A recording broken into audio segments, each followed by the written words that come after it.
me to tell me that we are live. Ooh. Oh. So yeah, I was trying to figure out in what order because two of them are 5.5 and one is 5.9. But do you want to do the one that we've done before last, or like in the middle or something? My whole camera setup just took a huge nosedive. Oh, If you noticed. no. I caught it in time I before mean, it hit the deck. it wiggled a little. I noticed that, but Wiggled a bit. It basically just fell flat on its rump. But I caught it just before it smashed into the table. It was a really very, very impressive. I'm very pleased with myself. Mate, it's your show, your rules. You do what you want. well, yeah. Let's have the one we know Yeah. that we like last. Let's finish on a tasty note. Okay. Because we know that we like that one. Oh, okay, fair enough. Go for it then. That's my only theory on that. Because then that way we could have the 5.5 first and the 5.9 second, and then the last one will be one that we've had before. So we're kind of going in order. All right. That's the vague plan. How are you? I'm great. Great. Yeah, I felt strangely. I did. I mean, I know I said this to you at the guitar sesh on Sunday afternoon. Even though there were only 10 tickets of 4-ounce amounts of beer that we got given when we went through the door at the Science of Beer Festival there last Saturday evening. Mm-hmm. You did. I know you gave me a good 4 or 5. I think so, yeah. And then we went to a number of places that were just not accepting. They just couldn't be bothered, and everyone wanted to sample this. So yeah, and then once or twice I actually left, having chatted with them for about 4 or 5 minutes, and walked away and thought, I don't think I even gave them a ticket. I don't think they even asked for a ticket. Maybe it certainly wasn't as even though we got the tickets, I thought, oh no, it's only going to be 2 pints worth of beer. Nah, it was significantly more. So it was probably closer to 4, and they were of varying degrees of strength. Some of them were really quite strong. And I've got to admit, I had a bit of a healthy buzz on and was talking nonsense, I think, on the journey home. I you were a bit annoyed with me. I think it was the journey home that you impressed everybody with your American accent. That was a crowd pleaser. That was that was definitely the highlight of the van trip. But have you gone and picked up another sort of virus? Have you yes, again? I'm not like sick. I'm just drippy. Lovely. So I just have a little bit of, I'm a little lightheaded and kind of just sort of fuzzy and my nose won't stop running. So I'm hoping it's not going to affect the flavor of everything. Luckily, nothing's been in the fridge, like ice cold. So these should all taste just fine, and I'm hoping for that to be the case. My voice, do I sound a little? No, it sounds very sexy. Okay. And I'm imagining with the libation, with the big thick stouts to go on, it's going to be very sexy and very smooth. Your accent, sorry, your voice. Oh, your accent's. I don't think I have any sexy smooth accents. What's a smooth accent? You come in and start talking like, "Hello, babe." No, that's not even an accent. That's just a voice. You just try to get it wasn't an accent. I meant voice. It's fine. Carry on, man. If you're really good at some of them. Regardless, it is a little after 8. I am Ross. Joining me is my co-host Ian, and together, coming off the buzz of a wonderful event down in Halifax this past weekend, we are attempting to drink Nova Scotia dry. We might talk a little, drop a line here and there about our enjoyment of the science of beer. I think the most important question that we can ask is, did you have fun? I think... I seem to remember Brittany asking that about 93 times on the way back. Those very same words. That's why it was funny. Right. I had a lot of fun. Did you have fun? I did. And I recall answering that, and in that exact same way about 93 times as well. But yeah.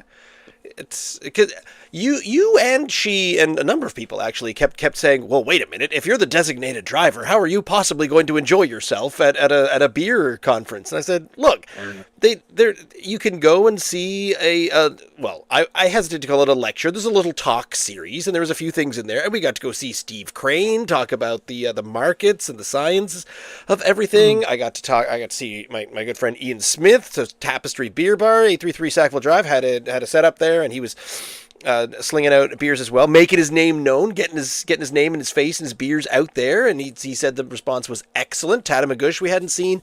I don't think they were there last year. Two Islands out of Parsboro. I hadn't seen them before. They're the ones who I forgot to email. I was proud as punch. I saw Arcade Brewing with Brew HQ, and I remembered the guy's name because I'd only ever seen him last year. Yeah. There were some really small breweries there, among the big boys, among the usuals. I say usuals. I mean, I haven't been to that event before, but I mean the big boys of Nova Scotian brewing. There were the little ones, weren't there? There were the arcades, party time. Party time, but representation from James. Yeah, it was good to see everyone. It's nice. And Luca, the Kuva Labs guys, they had their test up and all the logins. But I think more than that, seeing everybody really enjoy it, and it wasn't just a lot of people saying "woo beer," and it was a bit more of "ooh, sip this, try this, I really like that." Mac 902, the rice beer that we tried from Danielle up the way. I am still floored by that. It's so good, and I'm talking to Danielle, and we hope to have her on the show. Oh, excuse me, in the future. About that now. Because I was confused about it at the time, but partially because of the amount of beer I'd already drunk, but because I couldn't quite figure out this whole thing out. And then, of course, I've looked back since, and it advertises itself as a winery and a distillery. Mm-hmm. And then I was looking for any references to beers whatsoever, and I couldn't find one. And even though they were saying no, it is brewed as a beer, but I could find not a great deal of information about that place at all online. So I'm really looking forward to, if you do manage to get them on the podcast. I have questions. Oh yes, that'll be our first question for sure. Extraordinary beer, and I'm using that in quotation marks because it was like drinking. It looked like tapioca for a start. It was a rice beer, but it was like, I'm like, what is this extraordinary stuff? And I liked it. I really did like it, but I'm not drinking pints of it. That's what I was about to say. No, you can't have a session on that because I think it's so unique and sweet and you just want little bits of it to say you've had it. She also did say that it was, I think it was 10% ABV. So it is in the realm of an imperial whatnot, and a really high, like a triple IPA and an imperial stuff. You're not drinking pints of that either. I'm in for kind of I'll have a half a glass of the Russian imperial. So what are you drinking it with? Is it an accompaniment, or is it to drink by itself as an aperitif or something? Like I said, I have questions, and I didn't ask them that night, and I'm looking forward to you having them on the podcast so I can ask these questions. Do you know what? I see that coming out as kind of a dessert at a Christmas party type thing. Like, here you are, have a Bailey's Irish cream on ice type thing, and just stand around and talk about whatever rich people talk. I don't know, the economy or something like that. Just yawn. Okay. But, yes, so really looking forward to that. Looking forward to a few other conversations that we're hoping to have coming up. I'm ringing, dingy, going on all over here because we do have some beers to try. And we have stouts, because this was the other part of the conversation. I think it's been a goodly number of weeks, if not months, since we've just said, you know what, dark beer, stout, in we get. Because we keep saying, ooh, that hazy IPA looks good. And, oh, a dipper, yes, please. And we get right into those. And so this exploration of our newfound enjoyment of the interesting IPAs we've neglected the stouts. That had not escaped me. I was thinking exactly the same things. Now that we're huge IPA fans, nothing else matters. No, it is nice to come back to stouts, because you pointed out there were at least 4 or 5 stouts in the fridge that we could have chosen from, and one of them, of course, we've already chosen from. So oops. But that's not going to stop us. I've been holding out.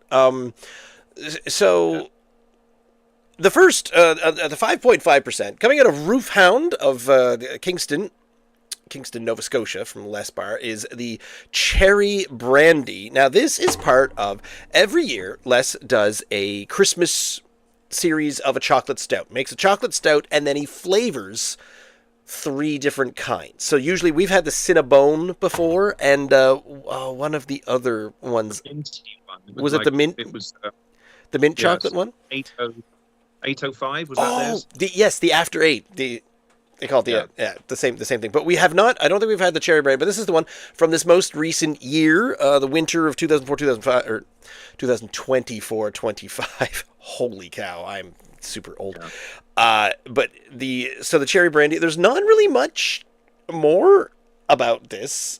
Cherry brandy will get you that liquor-filled cherry bonbons vibe. Is about the only thing that's coming out of any type of description. There's not much on the bottle. Just your standard little stubby bottle with the little paper handwritten label on it as such. And ooh, you know what I just went and did while you were opening that?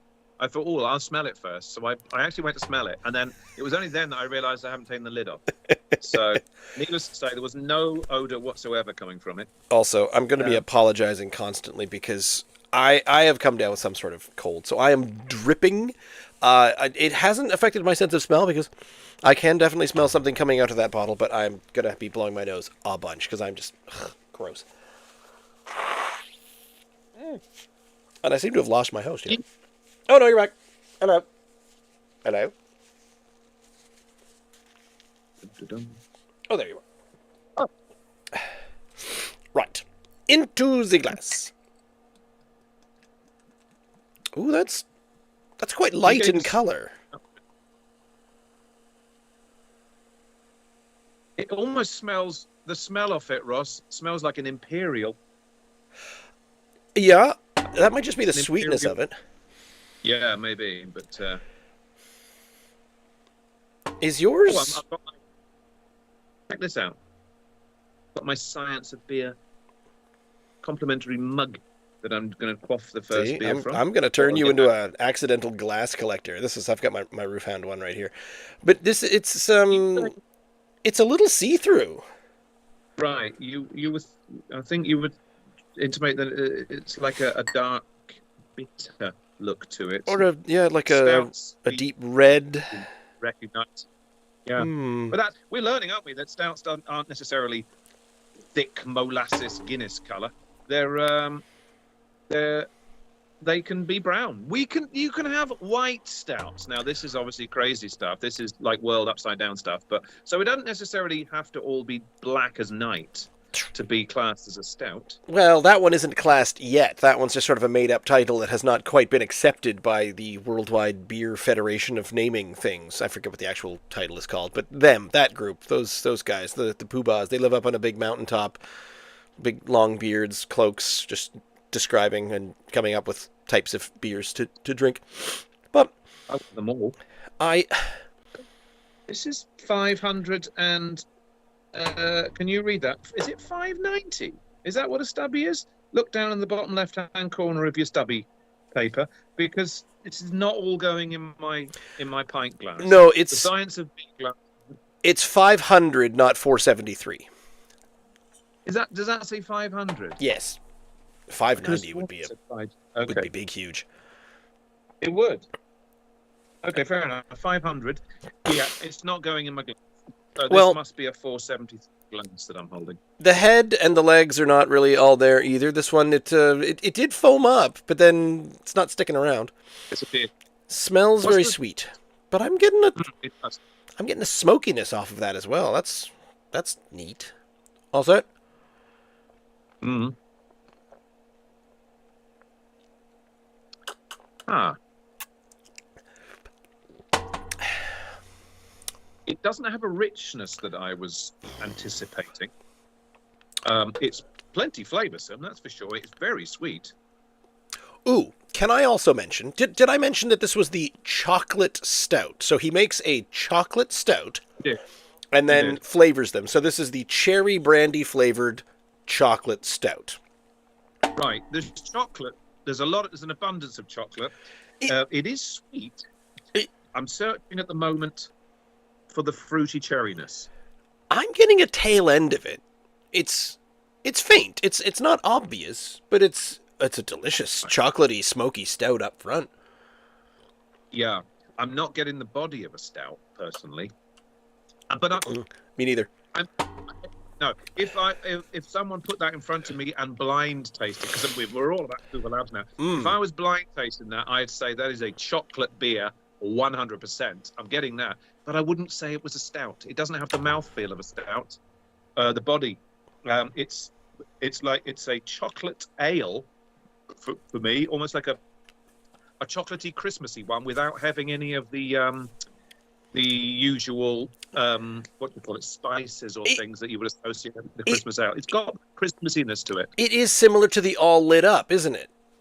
Right. Where it's got that sort of that candy and almost a spice, that candied spice to it. I don't know if it's nutmeg or what would not quite cloves, but a sweetened cinnamon. No, not quite, but I think it's the brandy. There's a tiny bit of a boozy flavor to it, so I think that's the brandy flavor. I wasn't even thinking of brandy when I said it smelt like a barrel aged, or what did I say at the beginning, like an imperial. Yeah, that it had that smell coming off of it at the beginning, but I wasn't associating it with the brandy. I was searching for the cherry, and I'm not really getting a hint of any fruit there. You're saying you're getting it late. Very, very late and very, very, very subtle. But I can envision a brandy chocolate dark, medium-bodied dark ale going on in here, but it doesn't quite seem like a stout, and it's not quite bursting with cherry flavor. It's not. I'm not getting cherry at all. But now you've said, I mean, there is a hint of booziness at the back, and that's, I guess, what I was. So that would be the brandy. But if he was using cherry brandy, then that would be the reason for it. But the fruit, but the cherry itself, I wouldn't. Even though I know it's a cherry, I wouldn't.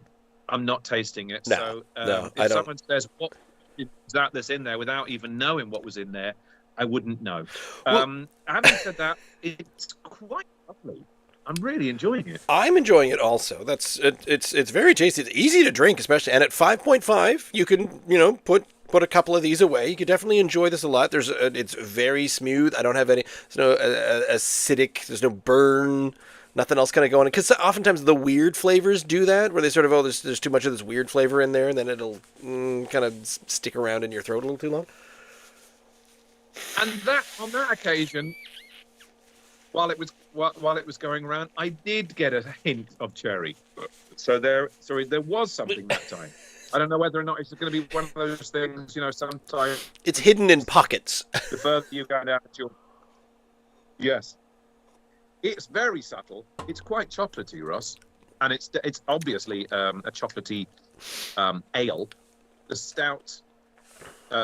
It's a stout, but I don't. It doesn't have the body of a stout to me. I got a little hint of cherry on that one too. Delicious. Yeah. So no. Interesting. So where would I mark this? It's okay. Once I got all the bits from the entirety of the bottle, that thickened it up. So instead of short of shaking it, it was a little light on top. But once I got all of the sea monkeys in there, I think I'm enjoying it too much to mark it low for not being cherry enough. That's the problem I'm having with it right now. I'm of two minds. I'm thinking, well, supposedly a cherry brandy chocolate stout, and I'm not bursting with flavor. But I think I like that. I think I like that it's just a light little touch of and it's just very easy to drink, and you can sort of say, "Ooh, give me that one again." Can I also ask a question have you had much cherry brandy down the years, mate? No. Nor have I. Therefore, is cherry brandy particularly cherryish? Now, that might be a weird question. You'd think you'd taste the cherries in a cherry brandy. But I don't taste potatoes in spirits either. Stuff so particularly. So I don't know. I yeah. So I don't know if cherry brandy is particularly sweet. Like the cherries. I mean, is there a massive flavour of cherries? And if it's added with cherry brandy, like you said, he brews a batch of chocolate stouts and then adds things to it. Maybe that cherry brandy isn't bursting with cherry flavour. Like I said, I've not drunk much brandy down the year at all, so I really can't comment. I like this a lot, and I'd be quite happy to drink 3 or 4 of these in my living room one evening. I'd have no problem with that whatsoever. Well, honestly, just about every time I crack open a Roof Hound beer, I'm always, yes, more of that, please. I'm trying to think. I think it might have been the Cinnabone, maybe, was the only one that kind of overstayed its welcome, just because cinnamon is not really a thing that you want to, give me that cinnamon juice, please. I'm trying to remember. However, you'll be glad to know that in the NSLC, there is a brand called McGuinness, MC Guinness, Cherry Brandy. And it is the only cherry brandy available there. It is $31 for what looks to be a 750 milliliter bottle. I think, 750 mil. It says it's cherry, smooth, and spice. So should we decide that we want to try some cherry brandy, we know that we can actually get some of it. It appears to be the only cherry brandy that we have in our entire province. Unless, I mean, I did a quick search for it. It's maybe being made at some of the distilleries. We could ask whether Mac 902 is making them down there at Kempt Road, I think is their location. I mentioned that. I think it was called the 805. It was the After 8, their version of it. You said the cinnamon one wasn't your favourite. I remember thinking at the time that even though I am all over mint chocolate, I love mint chocolate mint chocolate arrows and chocolate oranges. Normally I'm really loving chocolates infused with things chocolatey that go with chocolate. Mint and orange is the obvious two that I can think of. I for some reason it just didn't work for me, the mint chocolate beer, and I don't know why that should be. If anything should work, mint chocolate beer should work. It didn't work for me personally. I remember it not working for me either. Which bothered me a little bit. I like this because I wanted to. I really wanted to. Me too. I think it's my sickness that I feel filled up, and I'm having a hard time getting through these really quick. So I'll try and catch up here. So it's doing what stouts do to you. It's filling you up. So even though we said it didn't feel like it had the body and the mouthfeel of a stout, it pours more like a porter than a stout. That's interesting. Now it just came out of my mouth. A chocolate porter more than a chocolate stout. That's yes. What this feels more like. Yeah. And I'll go with that. If this were a chocolate porter, I'd be giving this very high marks. Mm-hmm. Yeah. I'm still giving it. But the fact that it's a stout, it doesn't have that body that I just associate with this really smooth. It's not pretending to be a milk stout. It's not pretending to be an oatmeal stout. It doesn't have that richness. But I don't know what it is. Something about stouts, I want it to be a bit more full. Having said that, I give this a solid 8 out of 10 for a beer. I could drink this all night. I wouldn't be able to get up the next day, but I'll give it a go. I'll give it a go. So no, 3 or 4 of these, no problem. I'm definitely happy with an 8 as well. I could bump it up to an 8.2 if I wanted to make sure that I always give something a higher mark than you do. But that's only with my competitive hat on. I give it an 8.2 just to seem more favorable than you. That's so that breweries come up to me afterwards and say things like, "Here, have a sticker. You gave me a higher mark than Ian did." This happens all the time at our judging competitions, by the way. I'm sure they do. They're all over. 5.5%. It's still on the strongish side. I know. This is Canada. That's not strong, but it's still on the strongish side for a beer and for a stout.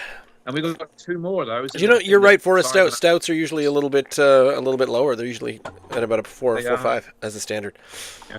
Well, I will happily come back to that, and we get to move on. We will try from the Church Brewing Company out of Wolfville, Nova Scotia. We have Forgive Me Father Coffee Stout coming in at 5.9% ABV. It does say strong beer on there. There is nothing on the can, but I've hastily looked up the any kind of reference to it, and from the Church Brewing Company's Instagram account, it says, Forgive Me Father is a rich yet sessionable American stout. Notes of chocolate, roasted malt support the Colombian coffee addition. Cold steeped local tan coffee adds a balance of fruit tones and subtle caramel notes. Now, nice. Do you note in the title of Forgive Me Father there is no comma? Should it be Forgive Me, comma, Father? Or do you suppose this is Irish and they're trying to get their old paterfamilias into the afterlife? Oh, could you do us a favor and forgive me, Father, sitting on down over there? He wasn't quite in his right head when he made the decisions that he did, leading to finding himself under the ireful gaze of the Lord our Father. Just saying. I think maybe they're hitting the zeitgeist of everyone and not bothering with any grammar whatsoever or any punctuation whatsoever. Really, if you're going to delve that far into it, there should be a period or a full stop after Father. If you want to go that far into it. Okay, fine. There's no punctuation necessary in beer beer naming. I'm sure of it. Are you okay, Miold? I don't want you to sort of bow out on me here. You're okay to continue? Oh yeah, I'm fine. I'm just slowly losing all of my fluids, but I am replenishing them at quite a speedy pace here. I want to complain a little bit more about the name of this beer. Well, not complain. I want to point it out a little bit more because it. Forgive Me, Father is a bit of a. Did you clean that can before? I'm worried now. You're going to get even more sicker. Probably. Even more sicker. If you don't... Talking of grammar and punctuation, I've just said you're going to get even more sicker. You don't give yourself germs. How are you supposed to help your immune system get used to them all? I never get sick. I was going to point that out. For the number of times we've done this, the number of weeks, how many times have I been drip-faced sick trying to do this, and you have never come on here saying, oh, excuse me, making all of these, wet vacuum noises like I'm making right now. You always come on very sick. You must have very good genes and genetics. And I don't have a 2-year-old kid either, and a wife that comes home from school having been virused up to the eyeballs by all the other kids in the. No, I know. You get it from everyone else. You get it from everyone else in your household. I'm sure of it. But I don't have that problem. We'll just call it. I mean, I don't know. Maybe my dog is bringing something in off of plants. Who knows? This one is a bit light in color as well. Smell that one though. Coffee. The can is. Hmm. What did I say? That's that coffee aftertaste. I'm not sure. Did you get around to trying the golden stout from North Brewing that I had the other week without you? I can't remember. It was normally the bright white can that I'm not available for. I generally drink within a few days and send you a photograph of them. Do I not? Yeah, usually. Saying that is true. Usually saying this is good or this is bad or yes, I agree with you. This pours much. It pours more like a stout. I have to say it. The head is more like a stout, but the body is still a bit see-through. But you didn't get to the bottom again. I know. We need to give it a good sip and then get the rest of it in there. So, forgive me, comma, period, Father. Cheers. I think I said chocolate, but I meant coffee. The smell is very... Oh, gosh. Coffee-ish. Woo! Head on that. I like that. Yeah, they're not messing about with coffee in that. And this was the problem where the golden stout tasted like this, but times 6. And it just felt, it's not that it just felt weird coming out of a light beer, but it was too much coffee. And oh my God. Oh, that's delightful. you liked, okay, because there's this notes of chocolate, roasted malt support, and subtle caramel and fruit tones, but I'm just getting a nice burnt coffee at the back of this. I'm getting coffee all over the place. Notes, hints of chocolate. Yes, it's coating my mouth. Is it? I was going to say mine's more towards the lighter body of a porter, the same as the Roof Hound. I'm getting this. No, it's coffee all over my mouth. Oh, I love that. It's going to be sweet. I know that. You said burnt coffee, and that can often be quite a bittery. It's certainly roasted coffee, but I think the golden stout, or the golden stout seemed to be a bit more of the over roasted coffee. This didn't quite go that far, or maybe it's just my imagination. And as I say that, the head just disappeared. Well, that's fine. Yes, it did. It's got some legs there. Mine's got a couple of legs down there. I think this is a richer. To me, it's even though what is it? It's exactly the same. Is it 5.5? Was it? No. This one bumped up to a 5.9. Anthony Matheson in the chat there saying he's a fan of it as well. So you're saying this is one of the Forgive Me Father Coffee Stout is what you're a fan of? Because I'm honestly, given the two, I would finish off the cherry brandy. Really? Yeah. Maybe it's because the coffee notes they're making me remember the burnt coffee notes of another beer that I didn't like recently. Maybe that's part of it. Also, I didn't want it to sound, when I said really, I didn't want it to sound like I don't like the other one. If it were a comparison of the two, and you were saying immediately you're more drawn to the cherry brandy, then that surprised me a little bit.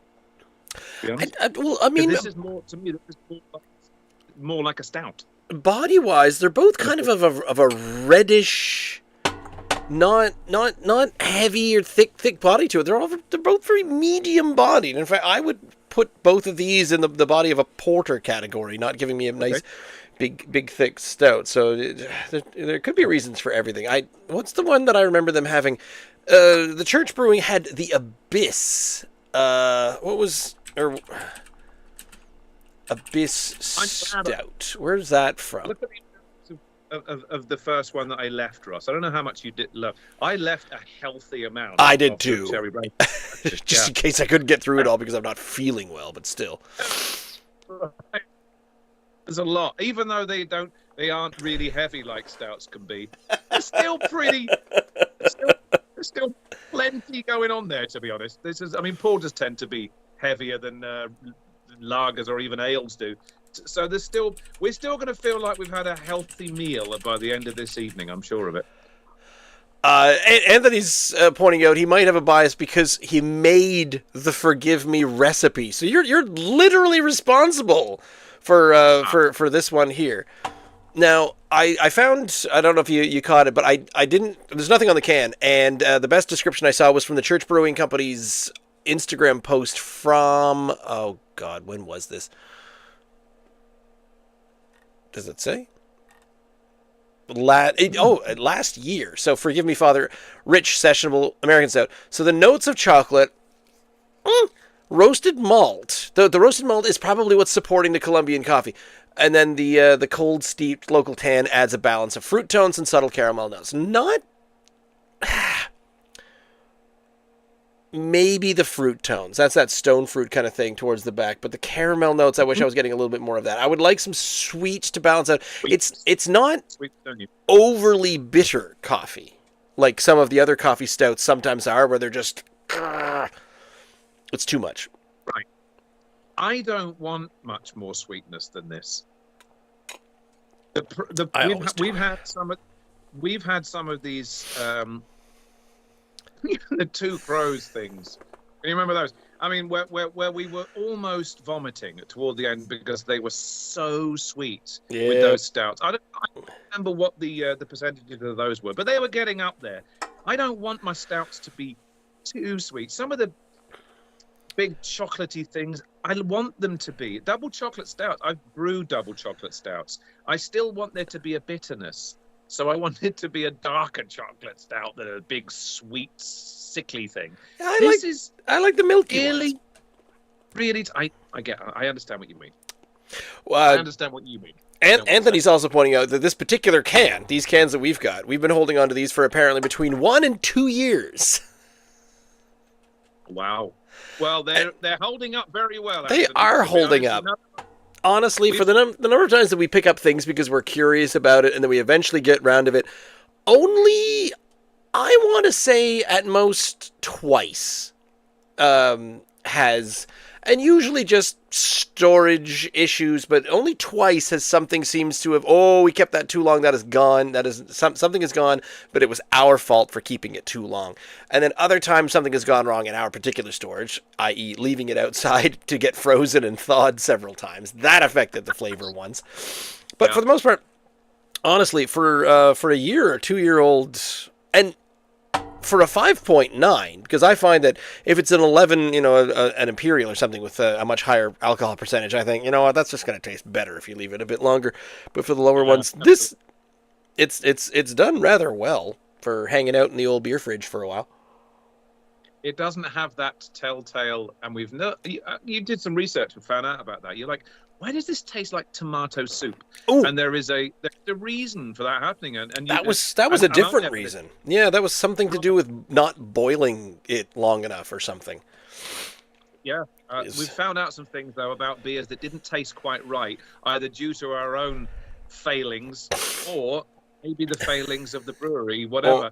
But we found out some stuff along the way, and we've also found out that you shouldn't really be keeping your craft ales for much longer than you shouldn't be keeping it for a year. You should be getting this stuff in your neck within a few months of it being brewed. But some of them have fallen foul to that, and that's our fault. This one definitely hasn't. Sometimes, when there's 50 or so breweries in the province and releasing 3 or 4 new beers a year, sometimes you end up with a whole bunch of beer in your closet and no time to drink it all. It says it's a coffee stout. You can't say it doesn't taste like coffee. It is a good coffee mix. I think it's just I was slightly soured on the coffee flavor in beer a couple of weeks ago, and that might be my bias at the moment. And then I know your problem, Ross, without you going any further. You're just a full-on hop head. You want IPAs, big hoppy, double IPA. Could we get some dry hop in this, please? Could we get some hazy grapefruit notes, pineapple, this kind of thing? No, I don't want any of that. I do want a tiny bit more body. But then again, it does say it's an American stout. So I think we're not talking about an oatmeal stout. We're not talking about a, well, obviously not an imperial stout. But I feel like an American stout is probably more on the lighter body, the medium-sized body. Well, because it's American. I mean, obviously, it's just. Yeah, I mean, I understand that porters and stouts originated in the UK. I think we established that some time ago. I don't quite know myself where the twain meets or doesn't meet between American and British style stouts. Well, why would an American stout be different from a UK stout? I know who's going to fill me in on that is my good friend Ian Smith of Tapestry Beer Bar 833 Sackville Drive, because whenever I mention anything, even slightly attempting at factual, he thumps me down with the perfect history of beer and in 5,000 years, committed absolutely to memory. this is this thing. Have we talked before about having hobbies? And hang on a second. Yeah. Carry on. Yeah, one of my hobbies right now is blowing my nose. But You're very good at it. having hobbies and having a friend or meeting people that if you think your hobby is collecting stamps, and you say, "Oh, I've got a nice little stamp collection here," and then you bump into someone, you're not even at a conference, you haven't flown to Florence, Italy for the International Stamp Collecting Jamboree. If that's where it is, I will be very surprised, but it's obviously not where it is. So you're just kind of wandering around somewhere, and you mention that you collect stamps, and you say, "Oh yeah, I've started collecting stamps. I'm kind of into it." And then someone, their response to that is nothing short of information overload.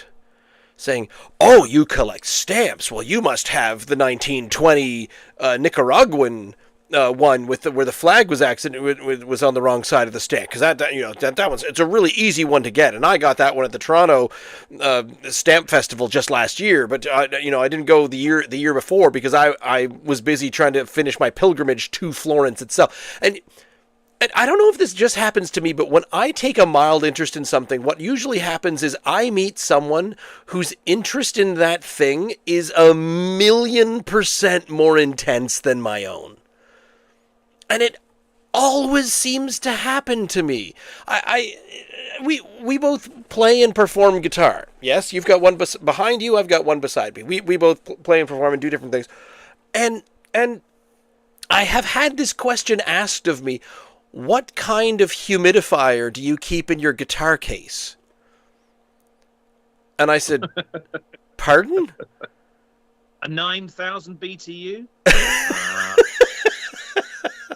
And it was just one of those things where I was like, and I'm constantly, I don't want to say shamed, but I feel shamed about every single one of my hobbies, because every time I express an interest and I say, "Oh, I'm interested in this kind of thing. Oh, this one, it tastes like it's got a little bit of a lighter body than I would expect from a stout." And I just feel the input coming from somewhere of, "He doesn't know. Oh, the lighter-bodied stouts were an obvious trend from the 1960s, where they completely changed the entirety of the stout thing, and they've written it down all over the place, and it's in all the international competitions, and oh, are you not paying attention to this?" And I think, I don't have my membership to American Stout Monthly, knowing what I'm honestly, okay, this is what's happening now. I'm just an old man yelling at clouds because I am complaining about things that haven't even happened yet. The difference is, mate, you have developed a passion for craft beers. You don't necessarily, like me, know much about them. You don't understand what it takes to make a brew. No, not understand. We are slowly learning, you and I, what it takes to make a craft beer. But we would not call ourselves in any way, shape, or form, would we, knowledgeable people on it. There are people that make this their business, and they're doing it for a living. You and I are at the other end saying, "I like what you do for a living, and I'm going to talk about what you do for a living, as well as having a laugh and talking about other things, etc." Yeah. So don't pretend for a moment that we know what we're talking about. You've said that for a wee while now. We're getting better because we know we understand what we like and the reasons why we like it. But neither of us are. Are you going into the business of brewing beer? Because I'm not. I don't. I need time soon. Not unless a lot of things change real fast, and I need a career change. I tell you what really helped me massively when I was trying to describe a beer or to know what I was looking for, because I didn't have the wherewithal. I just knew what I liked, and I thought, why do I like that? I like that because it's doing this and it's doing that, and I like that little bit. But the Kuva Labs project really qualified, and it put it into categories. I love the fact that it said, what is the mouthfeel of this? What's the smell of it? What does it look like? Does it appeal to certain taste buds within you? Does it have a bitterness, a tartness, a sweetness? And once you start breaking it down and categorizing it into yes, no, maybe, I'm not sure about that, it helps you to develop and understand those subtleties of what you're experiencing, and helping you to define them. I really found on that night that we did that, what was it, 8-10 months ago? Yeah, I think so. I found that massively beneficial to me, to the point where normally now when I open a beer that I haven't had, I don't always remember to do that. I don't always remember, oh, let's have a look at the color, the palette, the smell. I don't have a look, but I do think, hang on, stop. If once I'm drinking a pint, I'm thinking, do that now. Try to think what it feels like. Does it have a bitterness? Does it have a sweetness? Is there notes of something that you're searching for? It really helps, Ross, for us to develop our palates as well. I love this beer. It's definitely growing on me. I think it's just that the coffee taste has just personally been overdone to me recently. Oh. But yeah, were I sitting in, oh my goodness, I'm not even sitting in the church. Hang on. This won't do at all, will it? I'm not even in the Church Brewing establishment. I have to stop drinking this. Are you a big coffee lover? I've become, in the last 2 or 3 years, so much so that I've actually bought an espresso machine. I've become a real coffee fan, way more than I was even beforehand. I've become really a big fan of coffee. So much so that if someone's given me I love that backdrop. It's wonderful. A coffee flavored something. I want to drink it all, but I have to leave these 2 or 3 fingers for Rebecca. She's out playing bingo. She's an even bigger fan of coffee than I am, and she loves stouts. So it would be criminal of me to finish this. I have to leave these 3 fingers for her until she comes home. You gonna say? I think. Well, no. My only thing is, I do drink coffee, and I'm not a. Again, this comes down to when you announce you drink coffee, someone says, "Oh, well, are you doing this? Are you trying? Are you doing this method?" And someone else always knows way better than you do. But I'm not even a snob. I have just learned which ones cause me stomach aches and which don't. So that has led me to buy coffee from certain places, and I say, when I drink coffee from there, it gives me a stomach ache. It has nothing to do with knowing about the chemistry or what's going on. I just know that if I drink that stuff, I don't like it. So I make stuff in a French press, and basically I just need something. The one most important thing that I have learned is the lighter the roast, the more caffeine there is in it. So. Some of your more, I'm definitely in it for the dark roast, and you really need to taste all of the everythings. I'm like, yeah, but I really am just in it for the chemical balance and trying to make it through the run of a day. So I'm a coffee person because I just needed the caffeine, and I needed to stop drinking Coke and Pepsi for reasons. Oh, did you drink? Are you a caffeinated? Fizzy drinks kind of guy? I was for a long time, and we would have like 2 Pepsis a day, and then I started really noticing everywhere, and I thought, okay, I need to do something about this. So I switched over. I tried switching over to coffee, and I would put a little bit of sugar in it, every now and then.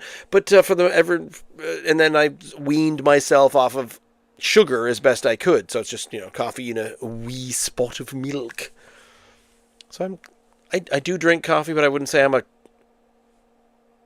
coffee fanatic, nut, professional. No, none of these things. I'm just waxing poetic and trying to mouth off about the fact that, yes, I think you hit the nail on the head. We are presenting Nova Scotia craft beer in the most entertaining way possible in order to get, because everybody, these guys included, everyone here at Church Brewery needs to be drinking all of this stuff. The thing that saddens me most is going to a craft brewery and seeing someone pop the top of a bottle off of like an Olin's export or something like that. And I said, you are absolutely in the Garden of Eden, and you have DoorDashed yourself a Big Mac. It's you said about 2 or 3 minutes ago that you don't yourself about a snob on whatever you were talking about. I've come to accept that I am a snob. Okay. I am, I'm quite. Oh, I proud will of being- crap all over Tim Hortons. Yes, any day of the Right, week. well, I have become a snob on many things, and I'm unashamedly a snob about beer, and not that this is. I'm not going to pretend that I know what I'm talking about, but I am a snob in that when someone says if someone says, well, it's just beer, just grab this and take it, I'm out of the opinion that actually it's not. That is garbage that you're drinking. This is good. And I know this because you can taste the difference. I'm not going to pretend that I have the most wonderful taste buds in the world, but no one can convince me that just because Budweiser says it's the king of beer, no one can convince me in a million years that it is a better brew than either this or this. This is my proudness to be a beer snob and say that's not good enough for me because it's garbage. I prefer something a little bit better that is better and it's just better all the way around. And I can see you want to come in there, Ross. There are other things that I'm snobbish about. Music, to me. Magic 94.9 is not good enough for me, okay? It's not good enough for me, nor is AVR. I go online to find reasonable music. It's good enough for the masses. It's not good enough for me. Well, here's another plug. Here's a local plug for, because I used to go over to Magic 94. If I didn't like what was going on because I usually tune into CBC Radio. I try to listen to the news, top and bottom of the hour. The programs like the Main Street, they talk about things in the afternoon, and Information Morning in the morning. They have some interesting guests, but sometimes I'm on for the Maritime Noon phone-in, and I'm just, I don't care. I don't care if your daffodils aren't quite the right color of yellow this year, Marjorie. I'm sorry. And you want to phone in to someone who's a professional at daffodil colors, and he's going to say, oh, no, you need to rotate them once a year, and she's out there with the... No, don't care. But or when they talk about books for 4 hours in the afternoon, So I have started switching over to Rewind 89.3.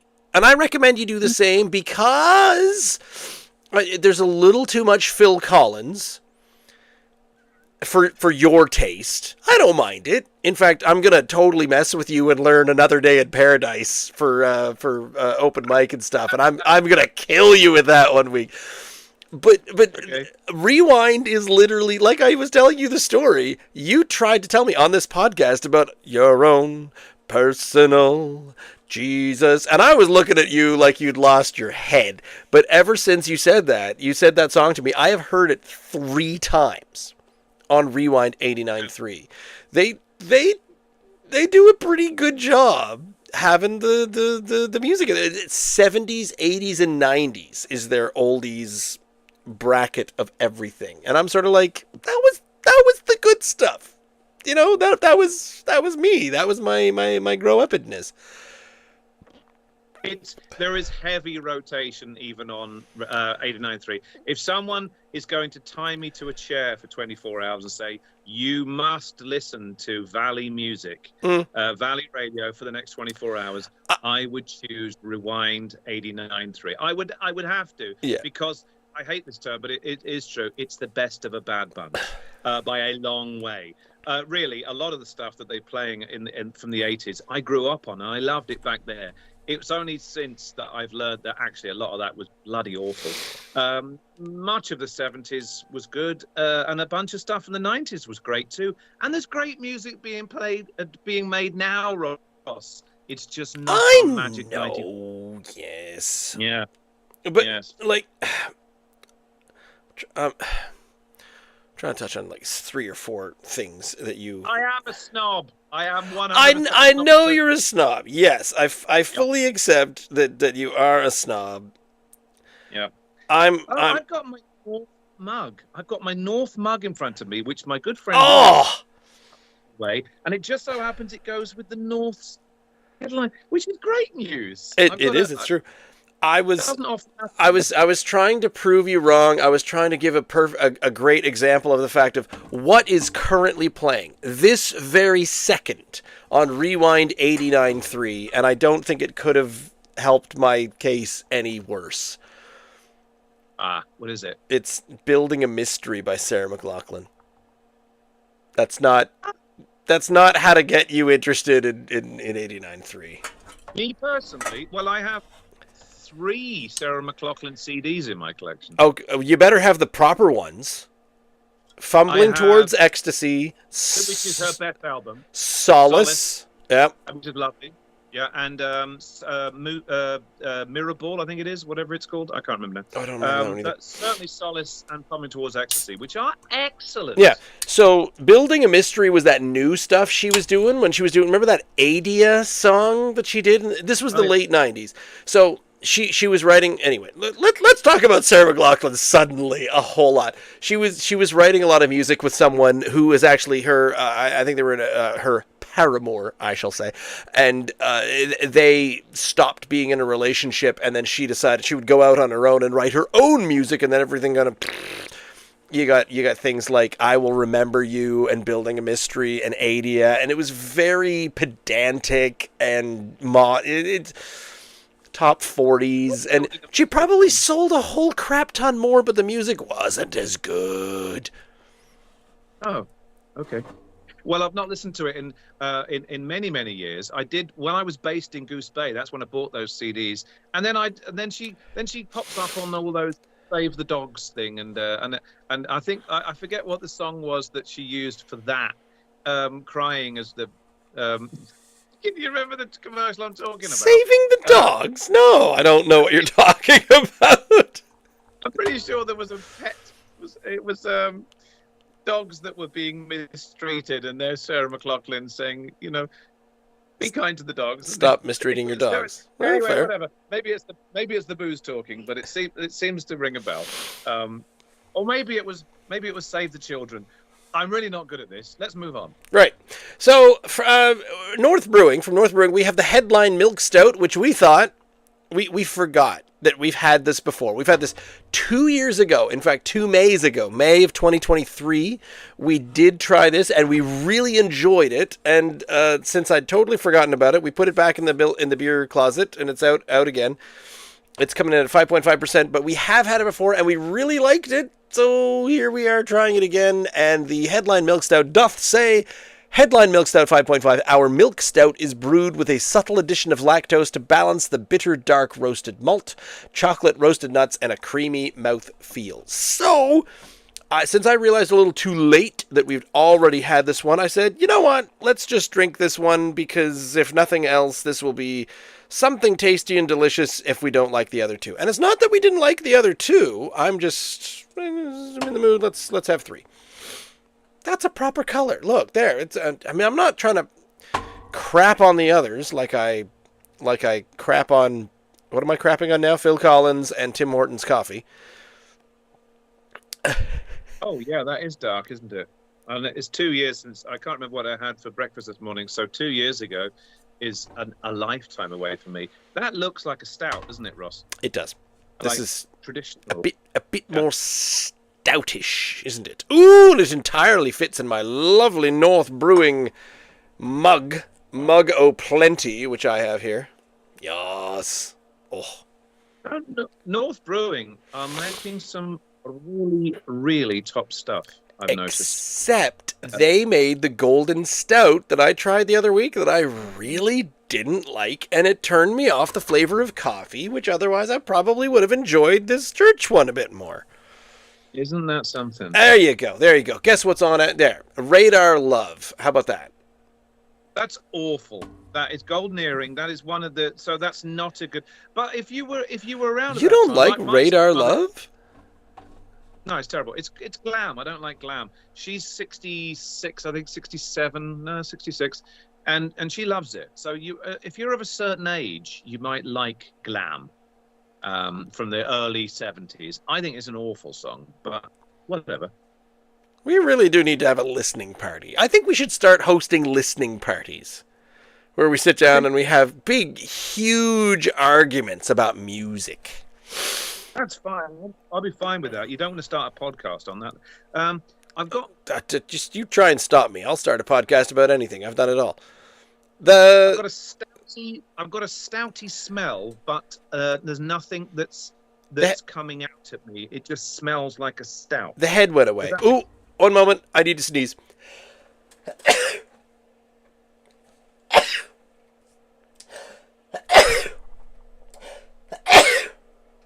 Oh my goodness. Wow. How many is 5 sneezes? Is it 1 for sorrow, 2 for joy, 3 for a girl, 4 for a boy? What? 5 for I can't remember. 5 for a tissue. 5 for a tissue. There it is. And 5 for a beer. This is me earning my Milk keep. stouts, should they be creamier? Yes. Generally than an oatmeal or a... Yeah, you think? Okay. So maybe that's what we're getting out of this one.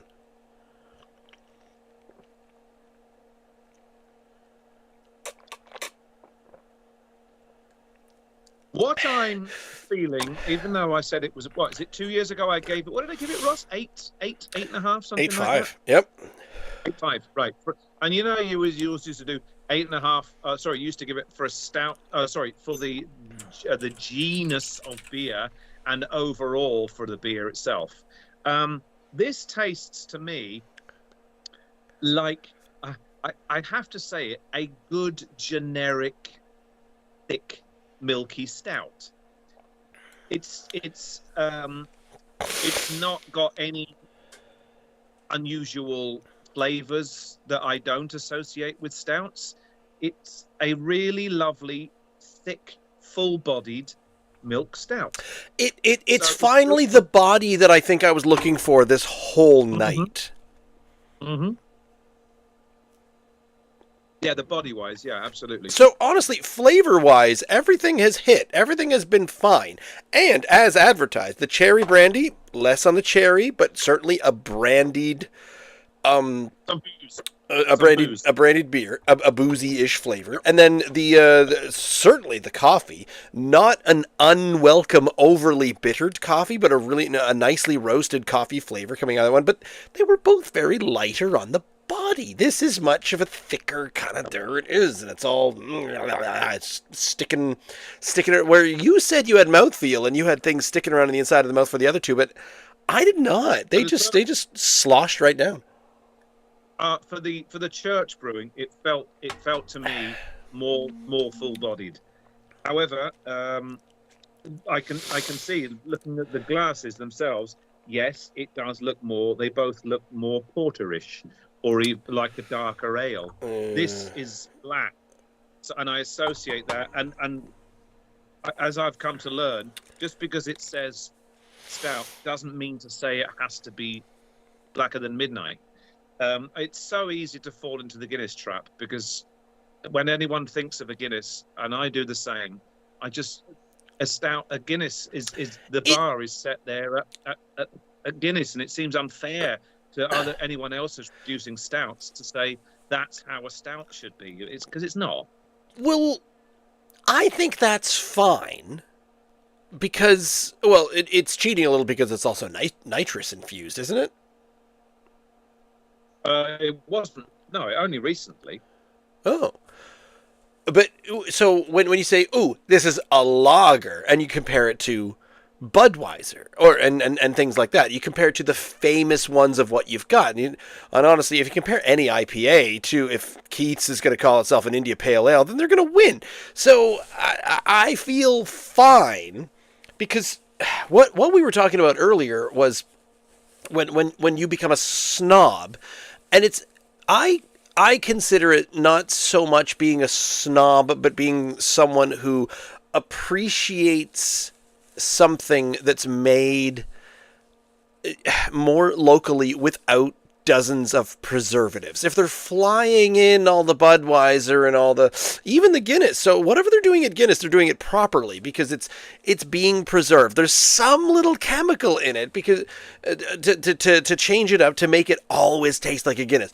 This macro industry of production means that if it's coming from somewhere in huge amounts on the shelves, there is some kind of chemical preservative in there that's keeping it always tasting the same way.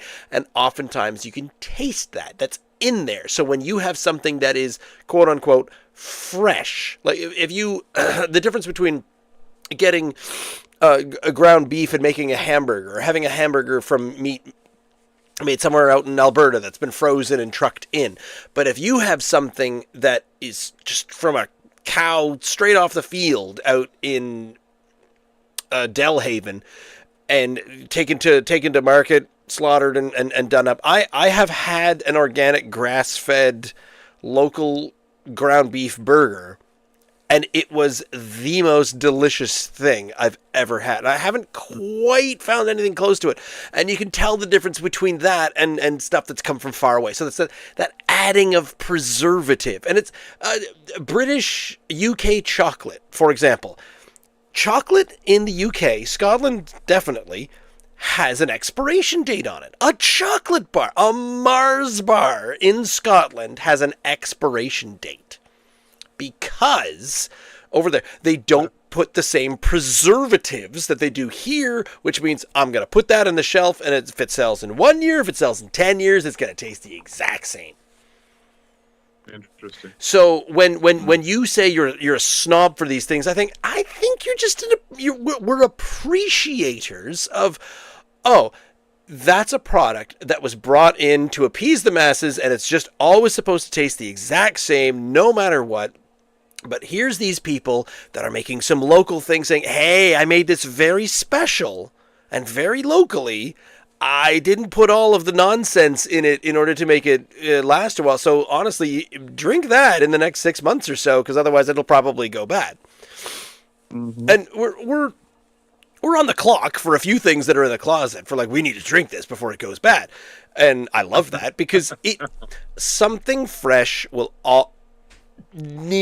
almost always taste better than something that was made specifically to last forever.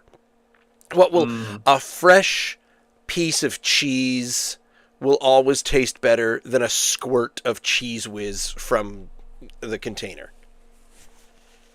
Oh, I don't know if there's any other country in the world squirty cheese. Are we the only ones that squirt cheese? Oh, I can't. That sounds filthy. Anyway, this is a stout. We find. I'm glad we had it. The other two are just really tasty porters. You know what I mean? Problem. They're all three are delicious in their own way. Yeah. This to me is this a traditional, full-bodied, plenty of flavor. It's got chocolatey and coffee-ish notes. Is there any hint of fruit in it? I don't know. I can't taste that. It's just to me, it's like a really good standard stout. I forgot to go to North. It's not extraordinary. You know, when you drink some of those barrel-aged stouts and you say, this is extraordinary. It's not. It's not purporting to be. It's not pretending to be. It's just a really, really good basic stout is what I would say. And this is... Yeah, I love it. And I said that about the Church Forgive Me Father as well, but for a different reason. Can't find North Brewing. And not because it tasted like it didn't feel like a stout to me.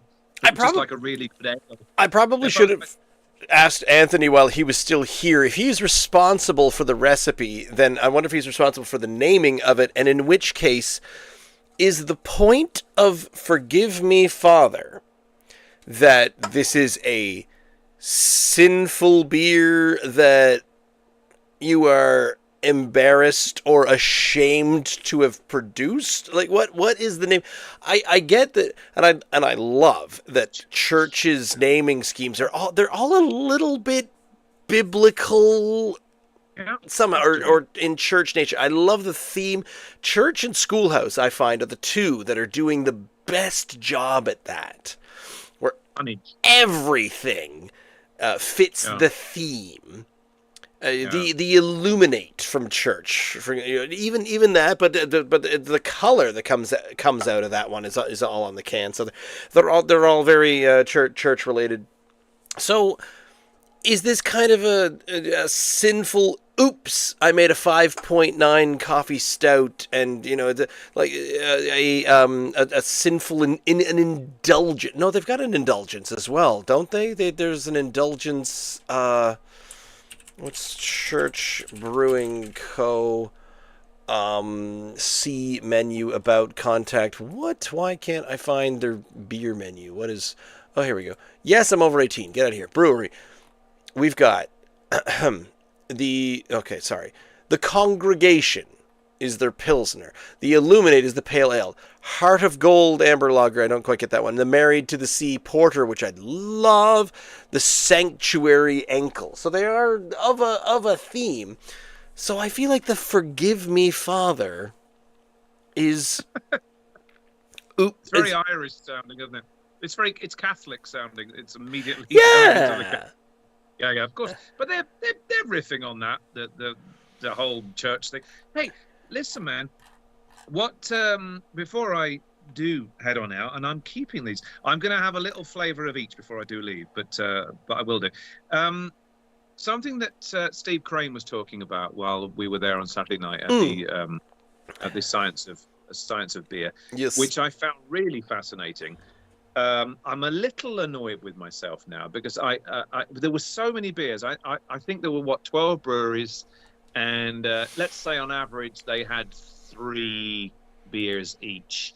There may have been more. There may have been 3 or 4. But anyway, we're talking 35, 40 beers that were on offer. So clearly we couldn't drink them all, but we had maybe a third or maybe a half of them between us, because you had one and I had one, and we maybe got through maybe even 2/3 between ourselves.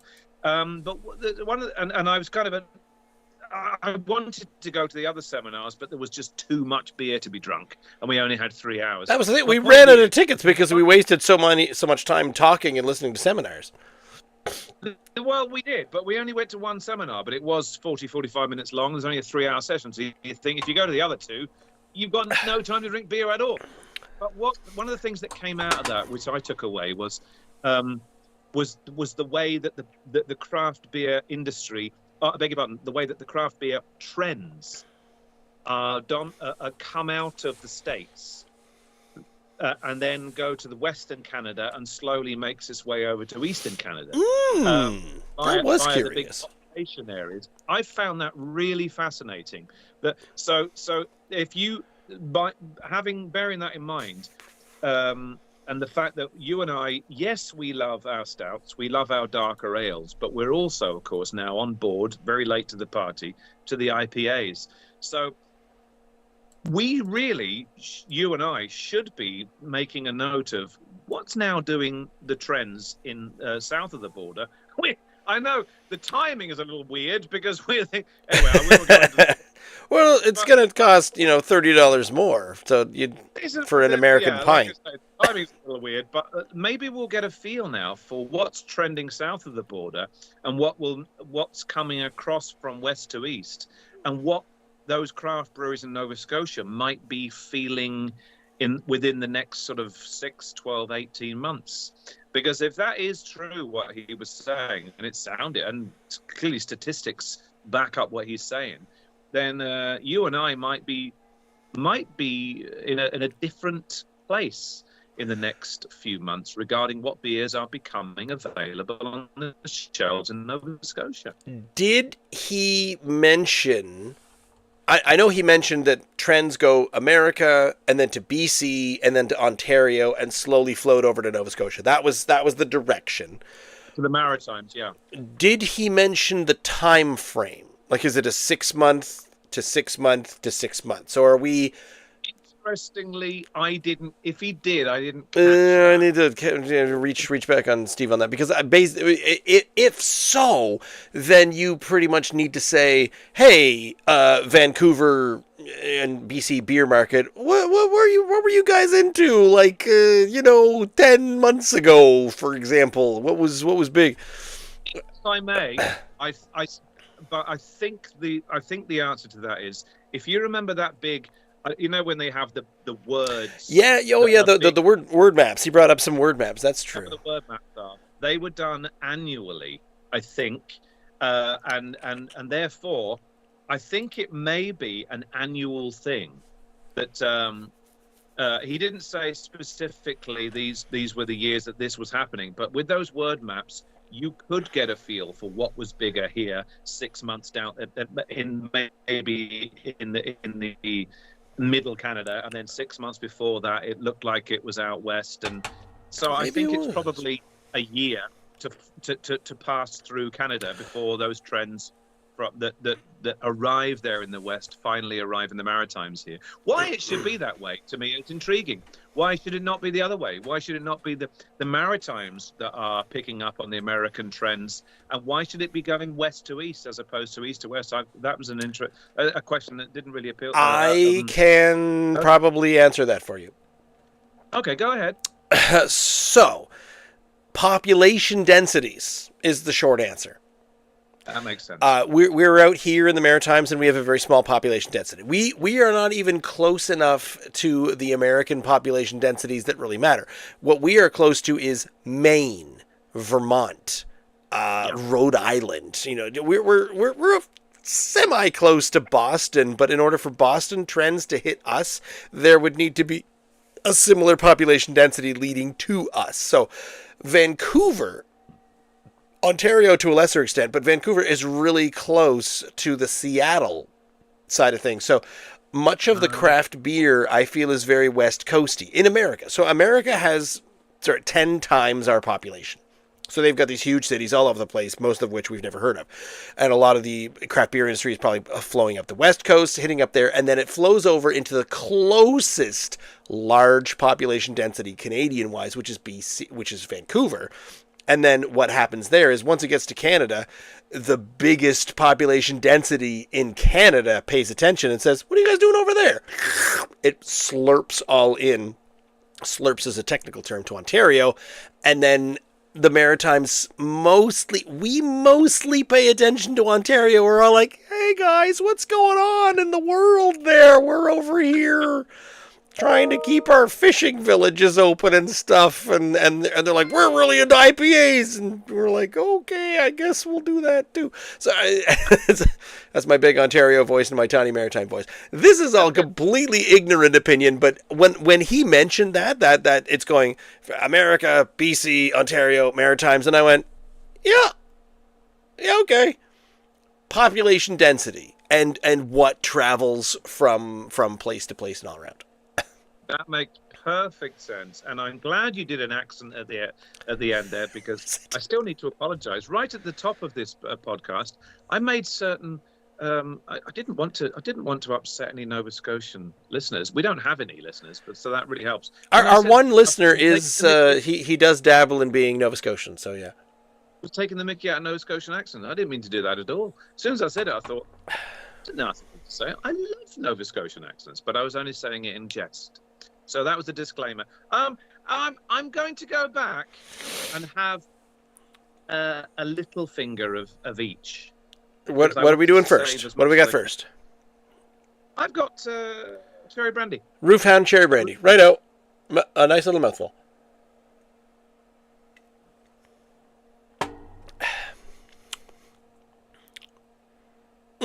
Chocolatey.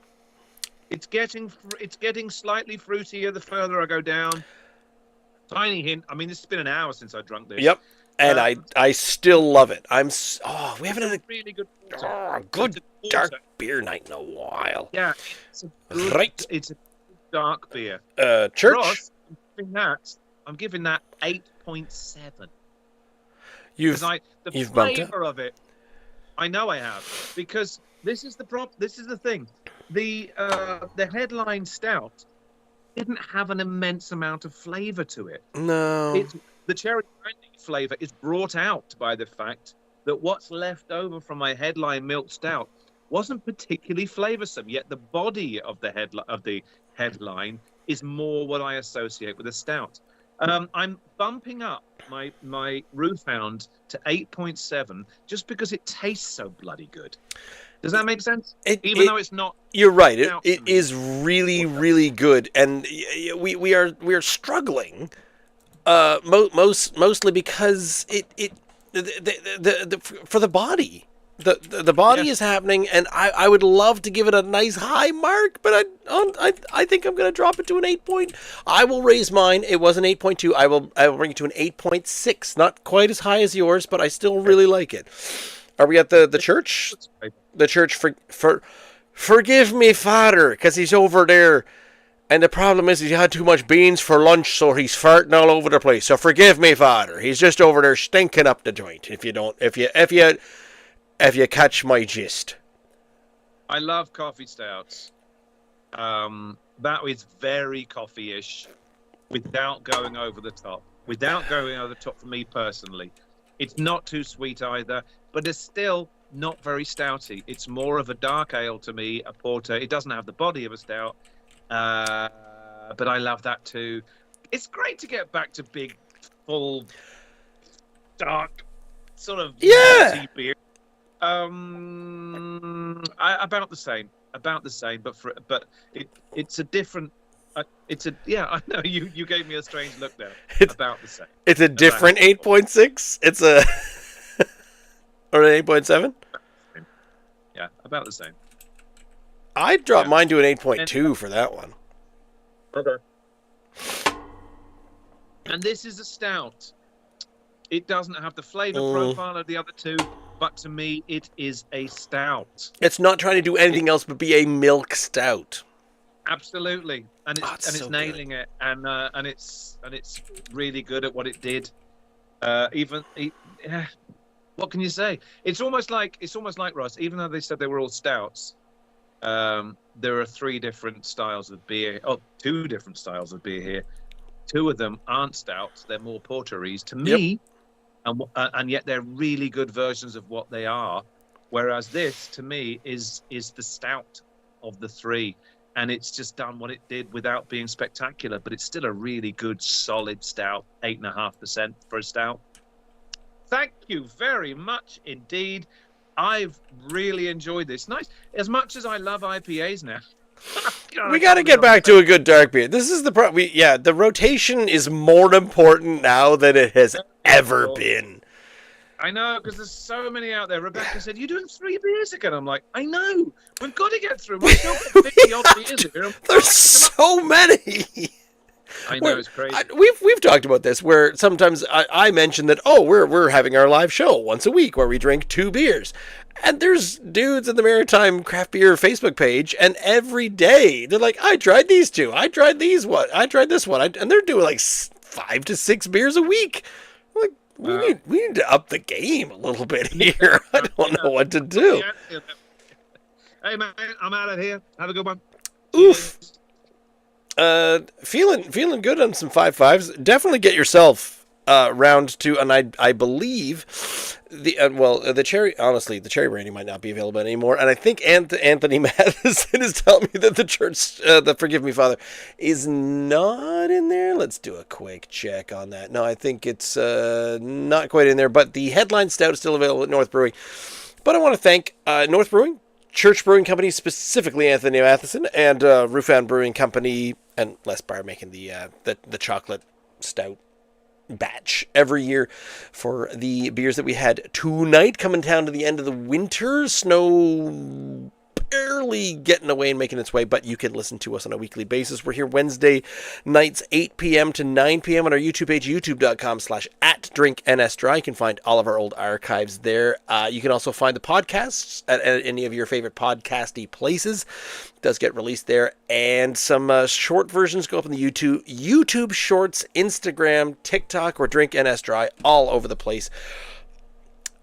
And yeah, or you can go direct to the source. That's the one I always forget, which is drinkns.unsupervised.beer. That's where it's all hosted by our intrepid listener who never fails to catch up to everything no matter what. But thank you to everyone for hanging out, stopping by, Anthony in the chat especially. But we'll see you next week, so have a good night, everyone.